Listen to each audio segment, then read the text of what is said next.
always try to reduce right off the bat at the beginning of the problem. Unless you can't, like in number 7 here, where we're going to have to multiply by root 7 over root 7.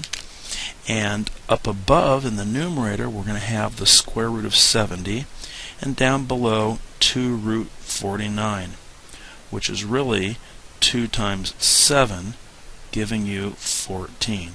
And it turns out the square root of 70 cannot be broken down, and so our solution here is square root of 70 over 14. When you have a binomial in the denominator, that is where you're going to multiply by the conjugate of the denominator over itself. 4 minus 3 root 2 over itself, 4 minus 3 root 2. And upstairs you have a FOIL problem. And downstairs, because you're multiplying by a conjugate in the denominator, you have a full problem. So here we go. Let's do all this out. Upstairs in the numerator, 5 times 4 is 20. Outer, 5 times negative 3 root 2 is negative 15 root 2. Inner, negative 2 root 2 times 4 makes negative 8 root 2. And the last term of this FOIL is going to be a positive 6 root 4, which we might want to just do right now. That's going to turn into a 6 times 2, which will be a 12. So just make that mental note right there. Down in the denominator, the first term of our full is 4 times 4, which is 16. And then we can skip those middle terms and have minus 9 root 4. But again, just like up in the numerator, we can look at that right there, turn it into 9 times 2, which is an 18. So here we go up in the numerator. We have a 20 at the start, plus a 12, making 32. And the center two terms combine together and give us negative 23 root 2. Down in the denominator, we've got 16 minus 18, which makes negative 2. Now normally we would try to simplify this by factoring and canceling, but there is no common factor in the numerator with the 32 and the negative 23, so I'm going to leave this answer as is. Although I will mention that this negative could be written on the left, or it could be distributed into the numerator if you so wished.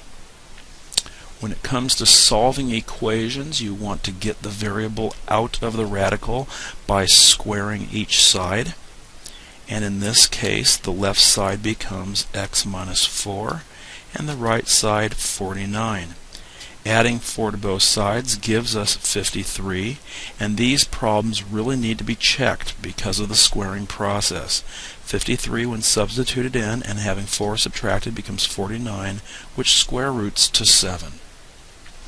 On this final problem of the review, again we're going to square both sides, but when we square both sides, the right side actually, because of the minus sign, becomes another FOIL problem. The left side we lift off the radical, and on the right we have x minus 3 times x minus 3. No change on the left, but doing the FOIL we have x squared. Minus 3x and minus 3x make minus 6x plus 9. And because this is a quadratic equation, we want to set it equal to 0, and the two terms on the left come over to the right, subtracting the x and adding 1 to both sides of the equation, gives us 0 equals x squared minus 7x plus 10.